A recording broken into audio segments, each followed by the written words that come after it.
Vamos abrir nossas Bíblias, por favor, no livro de Apocalipse. Apocalipse, capítulo 3, nós vamos estudar mais uma carta para as igrejas. Sabemos que no começo desse livro sobre o futuro, Jesus fala para João, o apóstolo João, para escrever 7 cartas para 7 igrejas. E termina cada igreja do mesmo jeito. Ele diz: escuta, igreja, o que o Espírito Santo tem a falar para as igrejas. Então essa nos mostra que na última carta, no último livro da Bíblia, na última revelação de Deus para este mundo, Ele quis falar para as suas igrejas, para que nós possamos entender o fim dos tempos. E antes que nós chegamos realmente no fim do fim, que Ele tem palavras importantes para nós. Ele não apenas mandou João escrever 7 cartas para 7 igrejas e deixa essas cartas morrer dentro das igrejas. Ele falou para publicar isso nesse livro, que todas as igrejas, em todas as partes do mundo, até ir e volta, vai poder ler essas cartas, porque tem mensagens importantes para nós. Acredito que essa mensagem hoje seria uma mensagem que tem mais a ver com a nossa realidade no mundo de hoje, aqui em Caraguatatuba. Já vimos 4 cartas para 4 igrejas em várias cidades diferentes, na Ásia Menor, na época de João, na época de Cristo.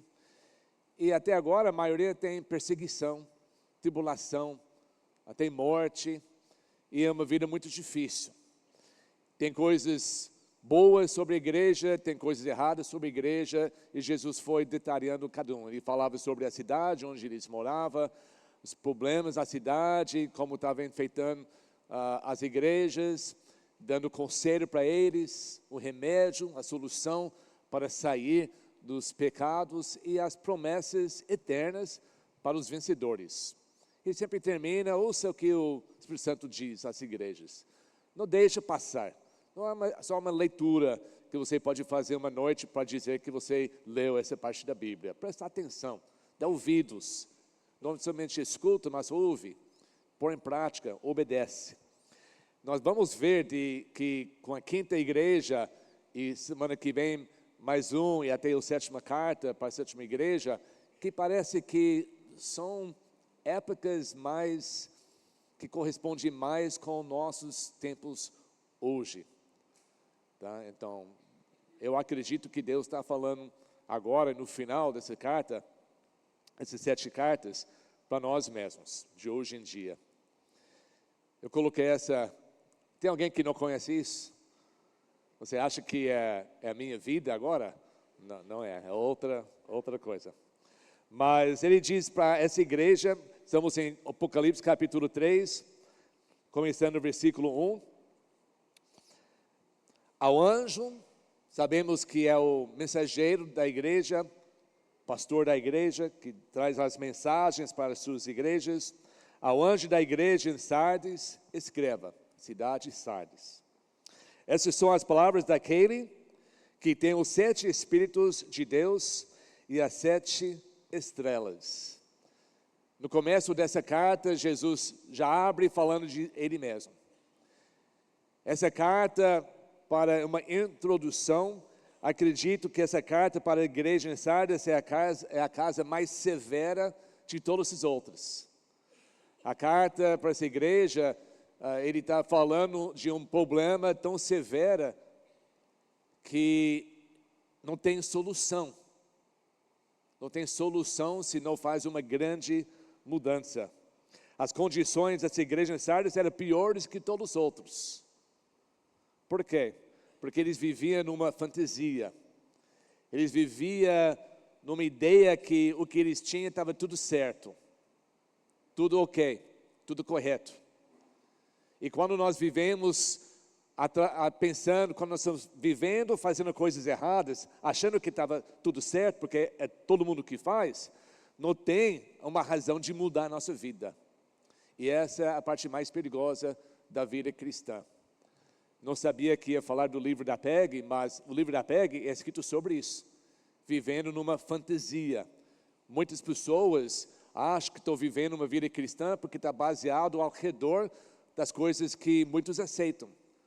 Mas quando nós analisamos a nossa vida cristã, à luz da Bíblia, nós podemos ver que estamos muito longe da vida cristã verdadeira.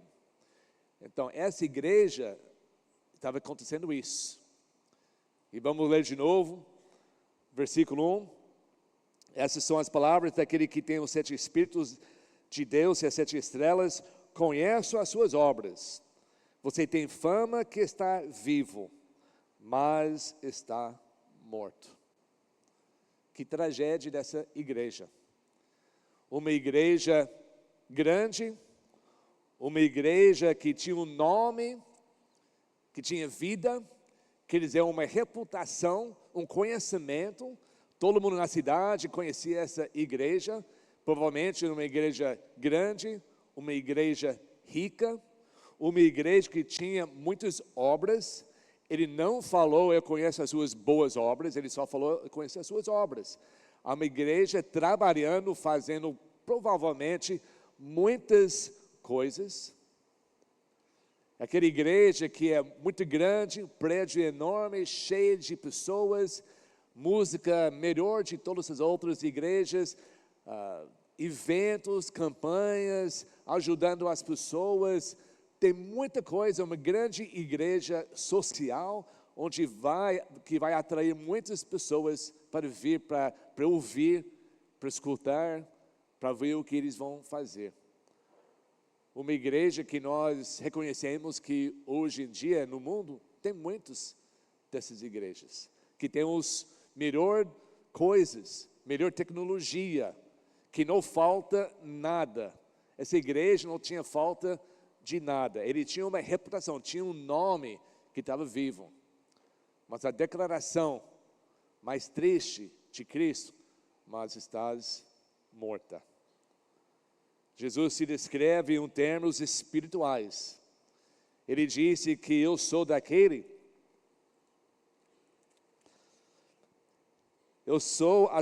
Essas palavras são daquele que tem os 7 Espíritos de Deus e as 7 estrelas. 7 Espíritos de Deus está falando que ele está completamente cheio da plenitude do Espírito Santo. Ele é totalmente espiritual. E na sua mão nós já aprendemos no primeiro capítulo que as 7 estrelas representam os 7 pastores da igreja, com quem recebe a mensagem e passa para as suas igrejas. Essas cartas não são apenas escritas para o pastor, para ler no seu gabinete e depois joga fora. Era para ser apresentado para as igrejas que chegam até nós. Então nós podemos entender que Jesus, esse problema espiritual nessa igreja. Outras igrejas estavam cheias de problemas imorais e outras coisas que são pecados feitos no corpo, mas essa igreja não. O mais difícil perceber são problemas espirituais, especialmente quando uma igreja está crescendo, especialmente quando a igreja está cheia de obras, cheia de nome, todo mundo conhece a igreja. Mas o que está acontecendo na igreja não sempre mostra o caráter da igreja diante de Deus. E esse é um grande perigo nas nossas vidas individuais diante de Deus e também como uma igreja. A única solução é para a gente correr para Jesus, que Ele pode mudar isso. Jesus sabe dar vida para aquilo que está morto. Ele provou isso. Ele levantou os mortos. Com a palavra Ele fala, aquele que estava morto se torna a viver. Com potência, com poder. Transforma vidas, transforma igrejas. Mas quando uma igreja, como essa igreja em Sardes, acha que não tem problema, acha que não precisa mudar, acha que como tem tudo que precisa, deve ser que Deus está nos abençoando, porque vai mudar alguma coisa. Mas os olhos de Cristo estão em todo lugar, Ele conhece todas as suas igrejas. Ele vai penetrando tudo, Ele vai mostrando a necessidade principal.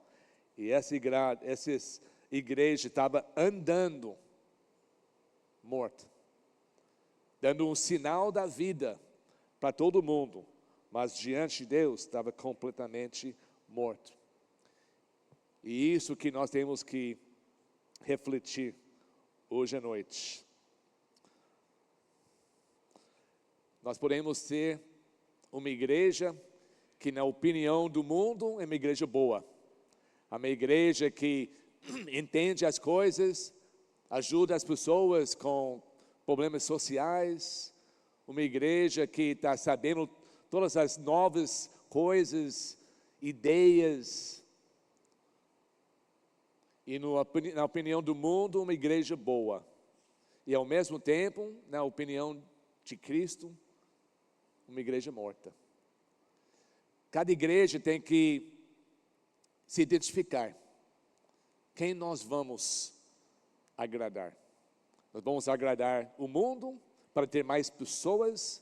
Ou nós vamos agradar Jesus e esperar para Ele enviar as pessoas para nós? Uma maneira muito simples. Pode pesquisar ao redor. Vamos fazer uma pesquisa, vamos entrar numa cidade nova, vamos pesquisar que tipo de música que a pessoa gosta, que tipo de isso, aquilo, e faz uma pesquisa, saber exatamente o que o mundo ao nosso redor quer, e vamos montar uma igreja que vai agradar a eles, e vai encher com pessoas. Ou nós podemos abrir aqui, e ver o que agrada a Deus, e começa com um pequeno rebanho, comprometidos, dedicados a Deus, deixando Deus transformar as suas vidas mortas em vidas eficazes, vidas com poder de Deus. Não estou falando poder de Deus para fazer milagre, cura e essas coisas que muitos procuram, mas o poder de Deus para ser transformado, para viver vidas puras, vidas excepcionais diante de Deus, vidas que estão tão contrário as pessoas do mundo que vai mostrar uma grande diferença, que ninguém vai não perceber nas suas vidas. É isso que nós queremos ser. Eu espero que nós somos assim, mas sempre tem um perigo, que pode só fazer as coisas, só aparecer, canta, ensina, chama pessoas, ajuda, mas volta para casa e vive completamente diferente, como nada mudou na sua vida. Nós temos que querer agradar o Salvador da nossa vida. Nota que aqui não temos nenhuma descrição dessa cidade.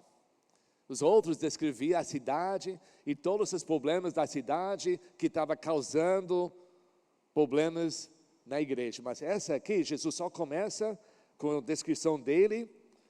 Ele não fala aquela lista de pecados, não é necessário falar uma lista de pecados, porque ele pode descrever tudo em uma palavra: morta. É morta. Não importa estar fazendo coisa boa, coisa errada, a igreja diante de Cristo estava morta. Não importa o que é cidade.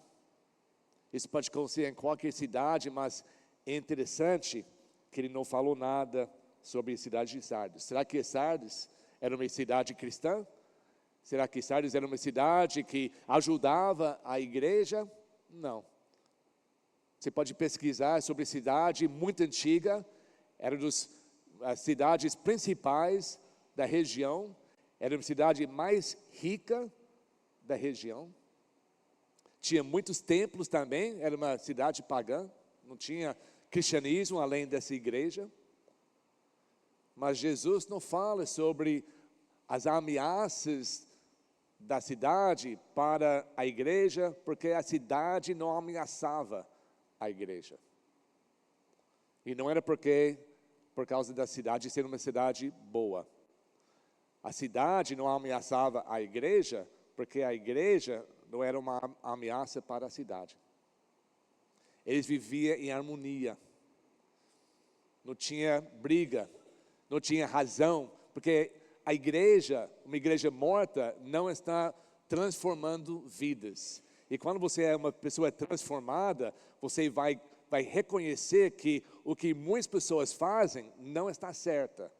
E nós queremos enfrentar a pessoa com o amor de Cristo para tentar mudar as pessoas por Cristo. E quando faz isso, você se torna uma ameaça para os donos da cidade. No caso, antigamente, eram os deuses falsos.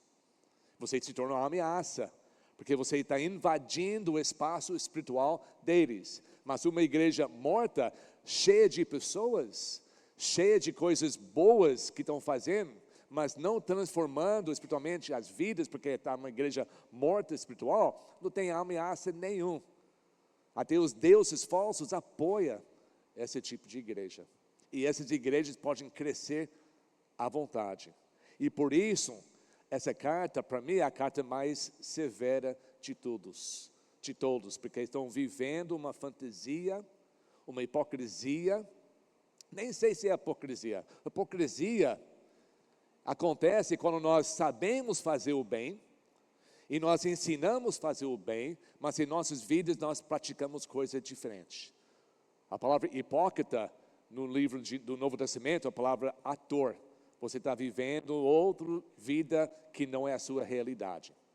Mas eu não sei se essa igreja sabia, certo? Eu não sei se eles foram ensinados os princípios bíblicos. Não sei. A gente não sabe. Não sabe o dinâmico dessa igreja. Jesus só falou que era uma igreja morta, que vivia em harmonia na cidade, não tinha nenhuma razão para ser perseguidos, viver em tribulação, levar o pastor preso, como estava acontecendo em outras cidades. Essa cidade não. Eles viviam vidas boas. Essa cidade em Sardes era uma cidade rica. A primeira moeda que foi feita foi feita nessa cidade.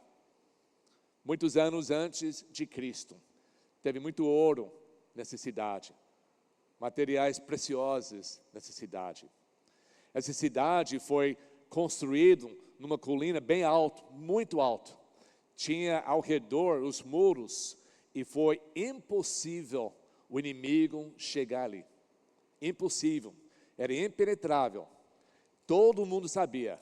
Os moradores da cidade sabiam e os inimigos sabiam. Era uma cidade especial e ninguém podia entrar, infiltrar, dominar essa cidade. E dentro da cidade tinha tudo o que eles precisavam para viver vidas boas. Não precisa mudar.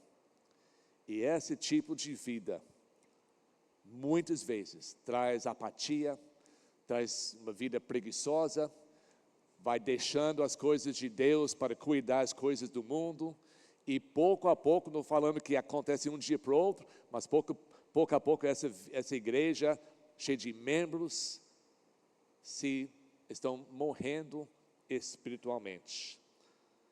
Olha na sua Bíblia, o livro de Colossenses. Esse não foi algo que somente aconteceu aqui em Sardes. A ideia que as igrejas estavam interessadas mais em outras coisas e menos nos princípios salvadores de Cristo, já estava começando.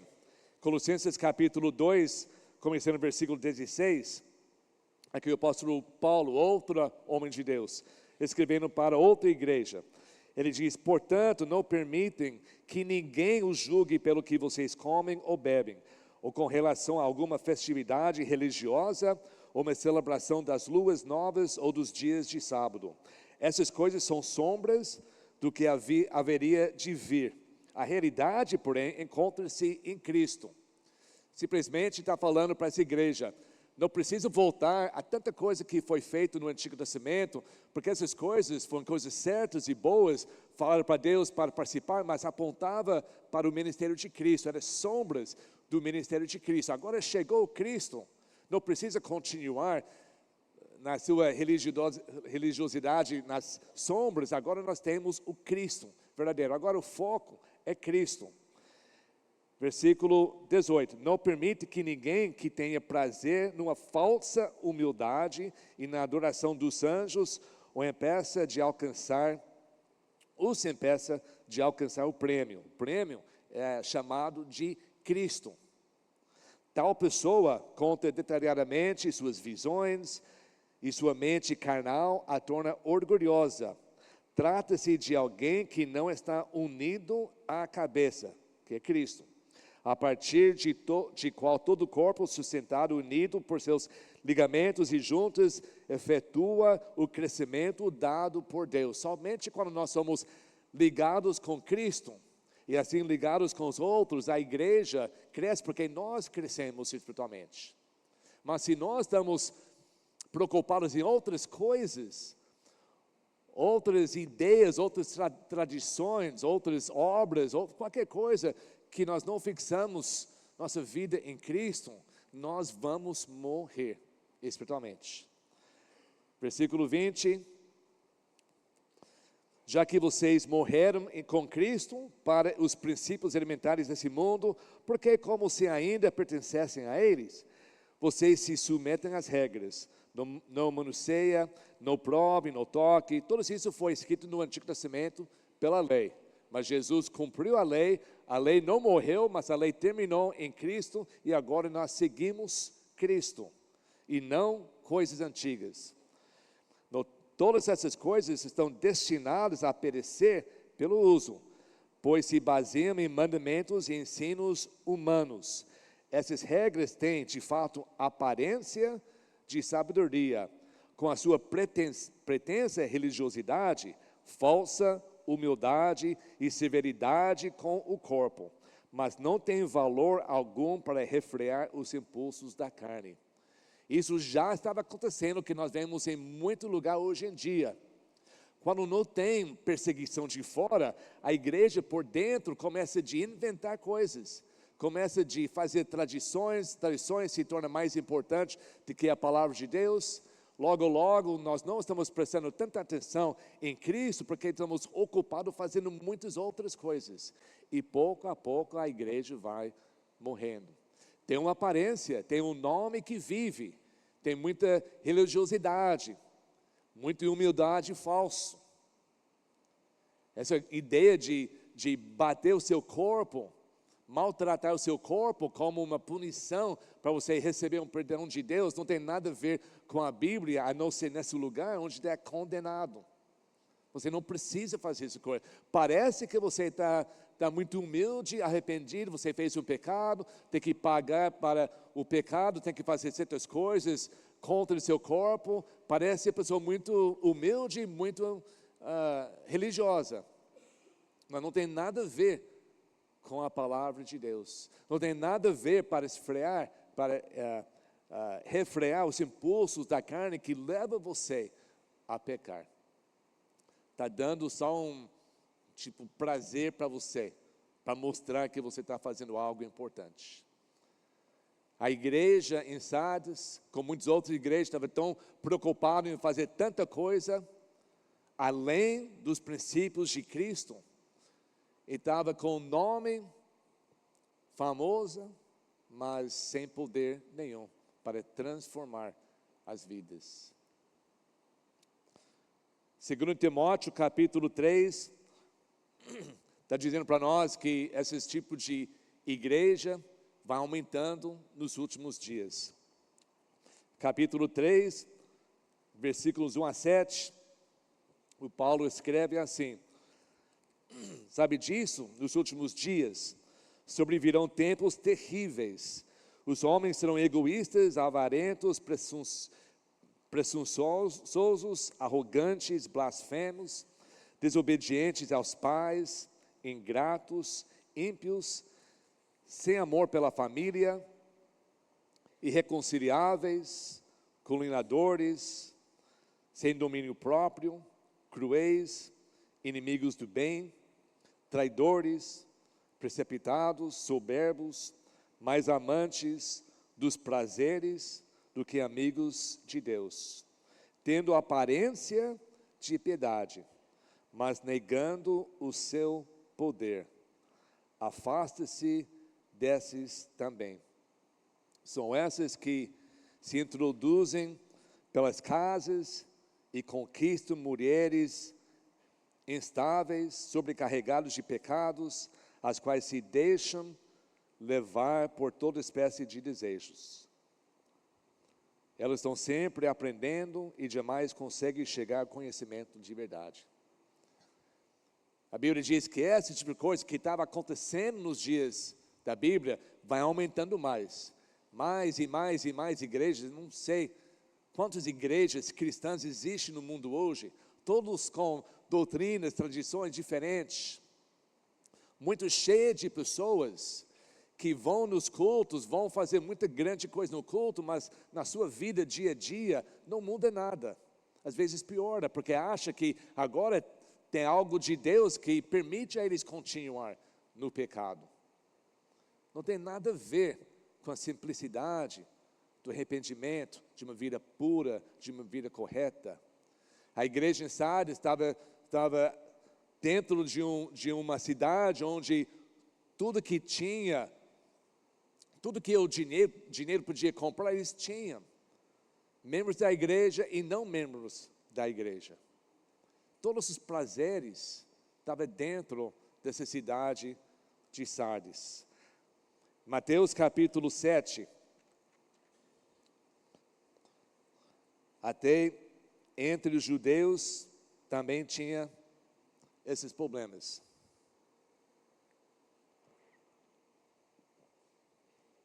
Em Mateus capítulo 7, Marcos capítulo 7, versículos 1 a 9.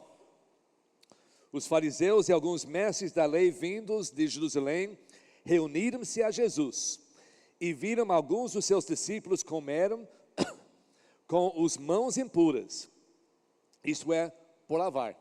Então, alguns fariseus, pessoas religiosas, cheias de tradições, cheias de ideias, pessoas principais com o nome de Deus para o povo, encontraram com Jesus, estava comendo e viu que o João Pedro estava pescando e vocês não lavam as suas mãos.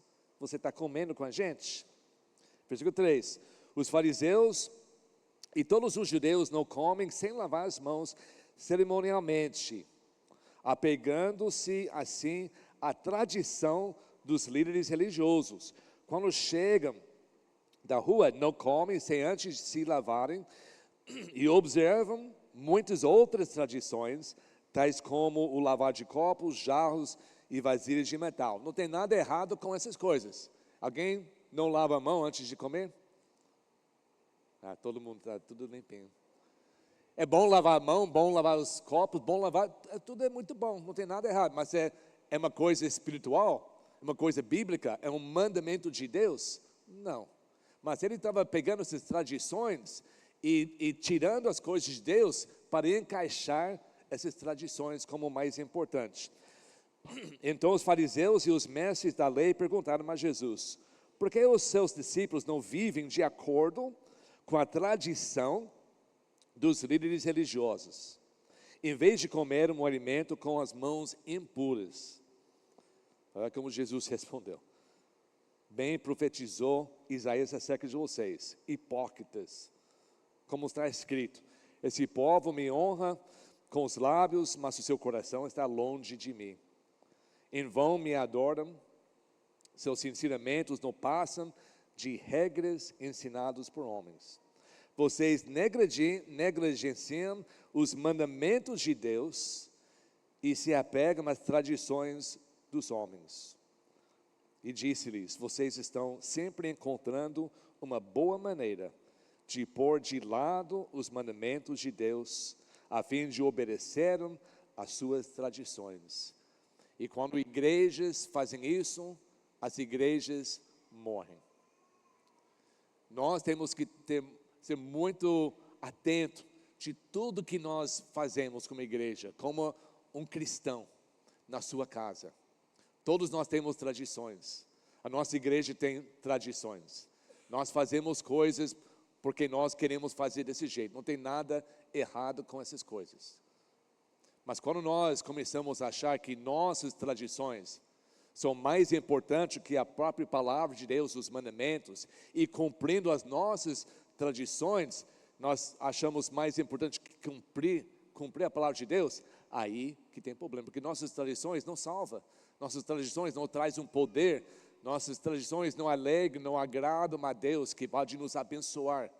Nossas tradições, sendo coisas corretas e boas para fazer em nossas vidas, não podem nunca substituir os mandamentos profundos, os princípios de Deus. Mas quando uma igreja está sendo abençoada por Deus, por tantas pessoas que entram, e você não tem ensinamento bíblico, não tem vida, as pessoas entrando nas suas igrejas, entrando sem uma vida nova, sem poder de Deus. A igreja está enchendo com pessoas descrentes, trazendo as suas tradições. A igreja está modificando-se para adaptar para tantas pessoas novas que não tem nada a ver com Cristo. E pouco a pouco a igreja perde a sua identidade com Deus. Tem nome que vive, mas diante de Deus está morta. Eu acredito que hoje em dia, com esse crescimento espiritual das igrejas no mundo inteiro, com milhões ou milhares de membros dessas igrejas, nem todos, mas muitos cresceram desse jeito. Mas nós não devemos olhar para os outros, tentando de julgar eles, que nós não sabemos. Nós podemos só nos julgar. E tomar muito cuidado que nós, em nossas vidas, que nós não adaptamos a nossa vida através das tradições da nossa cidade, desse mundo, e não aos princípios da Bíblia. Porque logo, logo nós vamos morrer. E essa aqui se torna somente um grupo social, sem poder. Estamos vivendo, nos enganando, enganando as pessoas que entram, prometendo vida eterna, quando não tem poder nem para oferecer isso. Essa era a condição triste dessa igreja. E voltando para capítulo 3 de Apocalipse, para continuar, Jesus fala para eles, versículo 2, esteja atento, fortaleça o que resta e que estava para morrer, pois não achei suas obras perfeitas aos olhos de Deus. Não desiste, a igreja está morta, mas ainda tem alguns que estão vivendo um pouco, está no UTI, essa igreja está no UTI, está quase morrendo, mas tem tempo agora, volta, guarda as coisas com quem você começou, os princípios bíblicos simples, guarda essas coisas, não esquece, não enche a sua igreja com tradições, com coisas desse mundo, com riquezas do mundo, mas segue fielmente a palavra de Deus. E lembre-se, versículo 3, portanto, do que você recebeu e ouviu. A solução sempre é a mesma, em toda carta. Obedeça e arrependa-se. Só isso. Não se cortar, não andar nos seus joelhos até certo lugar, não faz nada de severidade no seu corpo, com essa pretensão falsa de humildade, não faz essas coisas, porque não muda nada. Confessa o seu pecado diante de Deus, pede perdão de Deus, muda a sua vida, com o pessoal e com a igreja, e somente assim, Deus pode dar vida de novo na sua vida e na vida da sua igreja. Tem uma coisa mais triste que a pessoa cristã, a pessoa que vive por Deus, depois de muitos anos começa só a fazer pelo hábito a vida cristã, perde o poder de ser um filho de Deus e está morrendo espiritualmente. Mas não precisa ser salvo de novo, não precisa fazer grande coisa, reconhece a sua vida diante de Deus, pede perdão e volta, lembra das coisas do seu passado, Lembra como Jesus deu a sua vida para você. Lembra aquele fogo que você tinha dentro de você para amar Ele, para mudar, para alcançar qualquer coisa, para sacrificar qualquer coisa. E volta a ter isso na sua vida, antes que é tarde demais. Porque Ele diz para essa igreja: mas se você não estiver atento, virei como um ladrão e você não saberá a que hora virei contra você. É um julgamento. Eles não vão ter tempo para mudar a situação. Ele usa esse mesmo vocabulário quando fala da volta dele para esse mundo. O Paulo diz que Jesus vai voltar nesse mundo como o ladrão da noite. Para todos nós, não. Que a Bíblia diz para nós que vivemos na luz, nós vamos estar prontos para receber Jesus na volta. Mas as pessoas que não estão atentos, para as pessoas que não estão vigiando, para as pessoas que não estão prestando atenção, eles vão continuar na sua vida pecaminosa, falando que tem paz e segurança, e assim Jesus vai voltar como o ladrão da noite. Eles não vão ser preparados, eles vão receber o julgamento na hora que Jesus volta. Mas nós não devemos viver assim, porque nós somos filhos da luz. Podemos perceber, porque nós vamos vigiando. Jesus vai voltar para nos resgatar nesse mundo, o evento extraordinário que nós vamos estar prontos, preparados para esse encontro. Ele diz para essa igreja: se você não fica atento, isso não vai ser no fim do mundo, vai ser o fim dessa igreja. Eu vou chegar e acabar com vocês.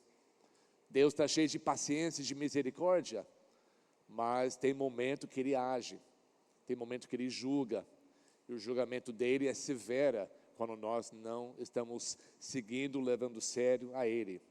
Jesus não deu muita descrição dessa cidade, mas o que Ele falou aqui, mostra tudo sobre essa cidade.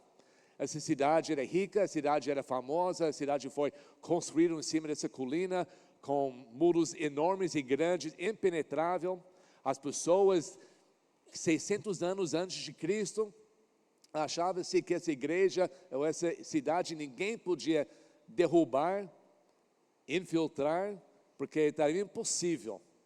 Até o Ciro, rei das Persas, em 500 e poucos anos antes do nascimento de Cristo, ele foi lá. Essa cidade antigamente chamava de Lídia, e era uma cidade bonita, grande e rico. E o rei de Síria, o rei das Persas, o Ciro foi lá, grande rei Ciro, foi lá para atacar. A história diz que os grandes números de soldados ficaram 14 dias ao redor da cidade, mas não tinha como entrar. A cidade estava tão forte, dentro estava tão cheio de riqueza, não precisava nem sair. E depois de 14 dias, o rei falou que não tem como entrar aqui. Não tem como nem lutar contra eles. Ele falou para certas pessoas: vocês ficam aqui observando e ver se você pode achar um lugar fraco para a gente entrar. Se o inimigo não pode te derrubar nas condições simples, ele vai procurar na sua vida qualquer brecha, ele entrará. E a história diz que enquanto ele estava só espiando as coisas, teve um soldado lá em cima, no muro, dormindo. E ele dormindo assim, era para ser o sentinela, mas ele dormindo, e caiu o capacete lá do outro lado do muro. Ele orou, os exércitos já foram embora, orou, não viu ninguém, e ele descia num lugar secreto, onde ninguém sabia. Ele saiu do muro da cidade, foi numa trilha lá, pegou a capacete dele, voltou assim. Os espiões do rei Ciro viram e anotaram. E naquela noite, na madrugada, mandaram soldados no mesmo lugar, entraram na cidade. E quando eles entraram na cidade, sabe que os sentinelas, as pessoas estavam fazendo? Dormindo, numa paz, segurança. É impossível entrar aqui. Não tinha ninguém olhando, vigiando, ninguém atento. Eles entraram lá, abriram os portões, entraram soldados de Sírio, e destruíram a cidade. Mesma coisa aconteceu 200 e poucos anos antes de Cristo. Com a mesma ideia, a mesma maneira. Eles acharam, aqueles moradores na época, acharam que era impenetrável, não estavam sendo atentos, estava dormindo, ninguém estava orando, ninguém estava vigiando, e entrou pelo mesmo caminho. E destruíram a cidade. Jesus está usando esse exemplo para os membros atuais dessa igreja. Se vocês não estão atentos, você tem tudo o que precisa. Você acha que tem segurança e paz e não precisa vigiar a sua vida? Eu vou entrar. Uma noite que você não está percebendo, como um ladrão, e vou destruir a sua igreja, as suas vidas. Deus leva muito sério. Deus não brinca. Parece que eles estavam brincando de igreja, mas Deus não. Deus quer que a sua igreja permaneça correta, com princípios que Ele já nos ensinou aqui na Palavra de Deus, vivendo vidas poderosas, transformadas, que não tem nenhuma razão para encontrar aqui e falar das outras coisas, a não ser sobre o poder salvador de Cristo. Que Cristo tem o poder de mudar, transformar a sua vida, para que você possa viver uma vida pura, uma vida digna, uma vida que você pode ser um exemplo para a sua família e outros para ganhar mais pessoas, porque um dia Jesus vai voltar. E as pessoas que não estão prontos vão ser destruídos. Ele não quer destruir. A Bíblia diz que Ele não tem prazer na destruição dos ímpios. Ele quer que nós mudamos, transformamos nossa vida através do poder dEle, para que nós possamos falar mais e mais e mais, para evangelizar mais pessoas. Mas se todos nós fazemos parte de uma igreja morta, isso não vai acontecer. Por isso Deus quer, individualmente, acorda, vigia, arruma a sua vida, pede perdão se é necessário. Igreja, para de correr atrás de tantas coisas que vai causar você deixar a palavra de Deus para cuidar de outras coisas, porque o poder da igreja está em Cristo.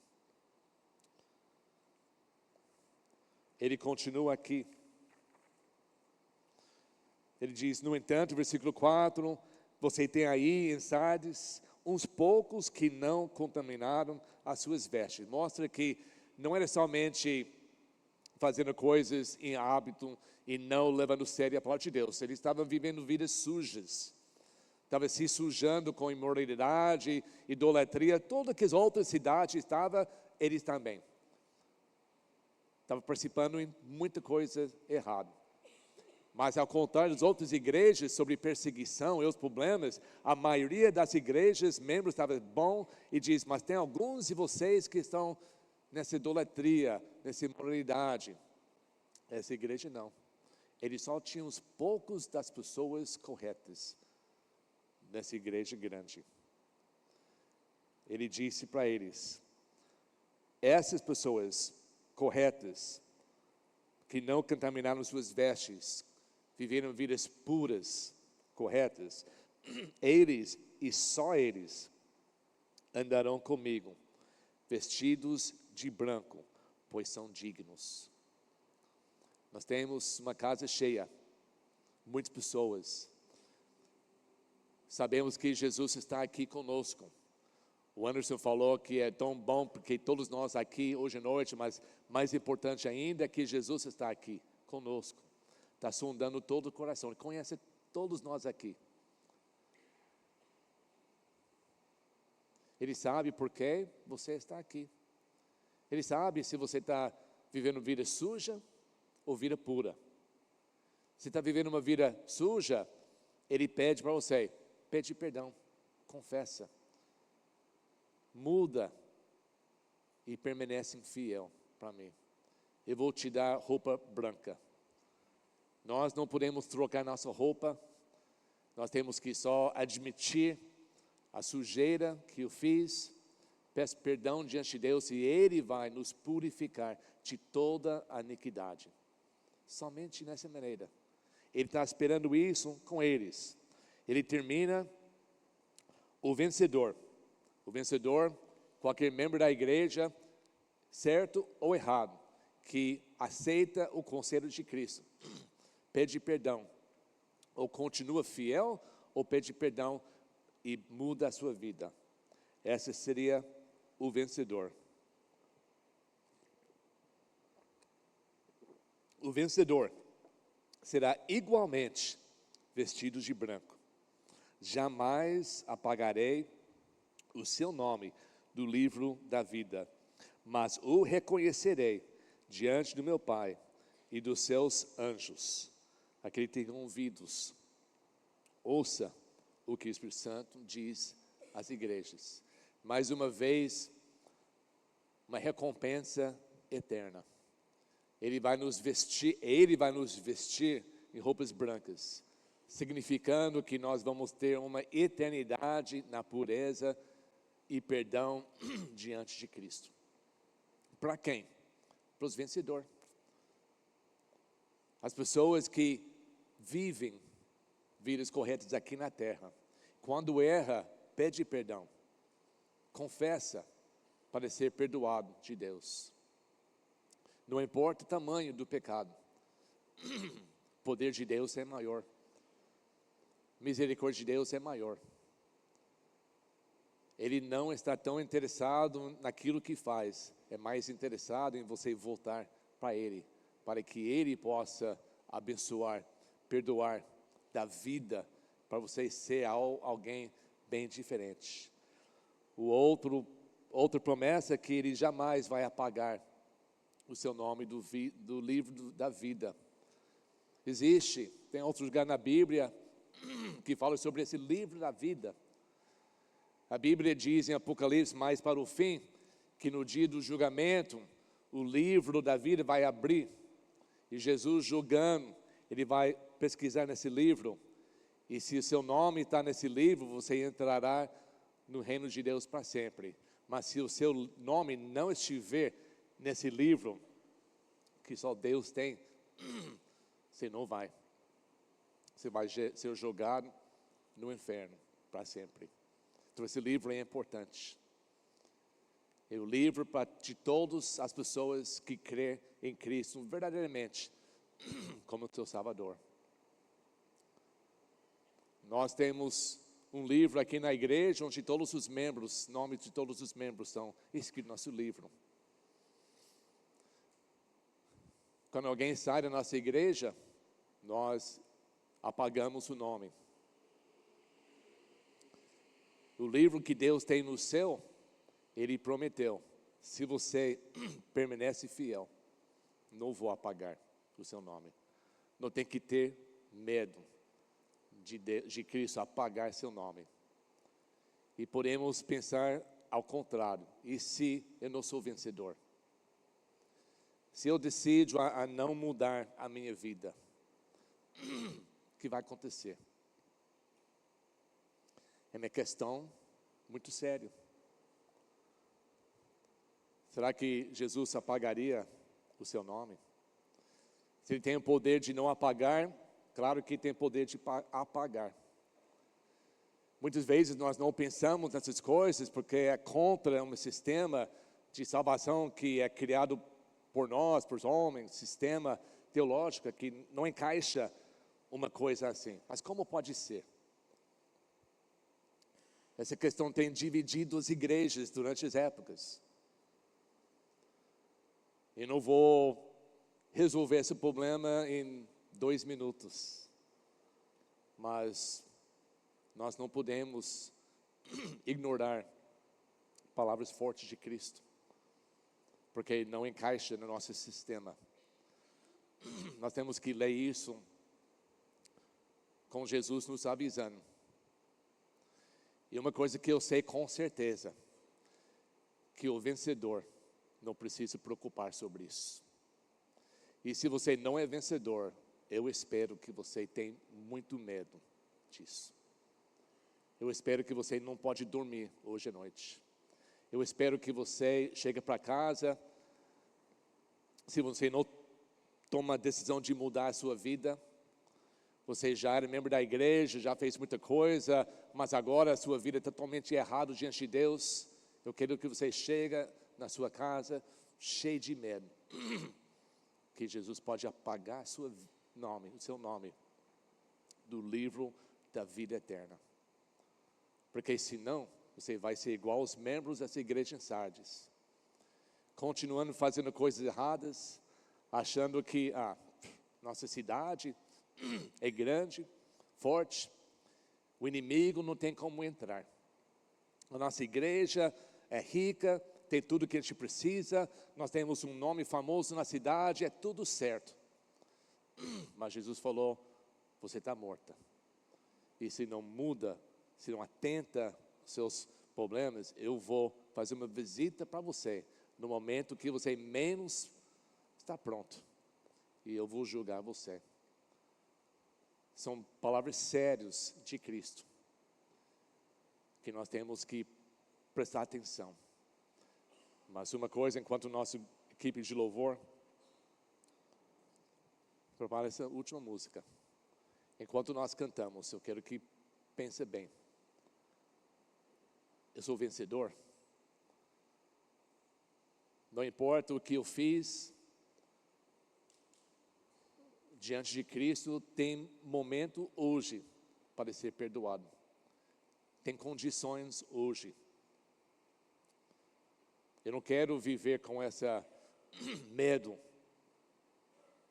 de Jesus não me aceitar. Eu quero ser um vencedor. Se você nunca aceitou Jesus como seu Salvador, então esse é o momento certo. Então, opção é viver sem Cristo, morrer sem Cristo. Tomara que você já, no seu coração, tomar uma decisão certa. E enquanto nós cantamos, você conversa com Cristo, pede perdão, volta para Ele. Não seja The Walking Dead, não seja uma pessoa andando, tem nome que vive, mas por dentro está totalmente morto. Vamos mudar isso hoje à noite. Vamos ficar em pé e vamos cantar.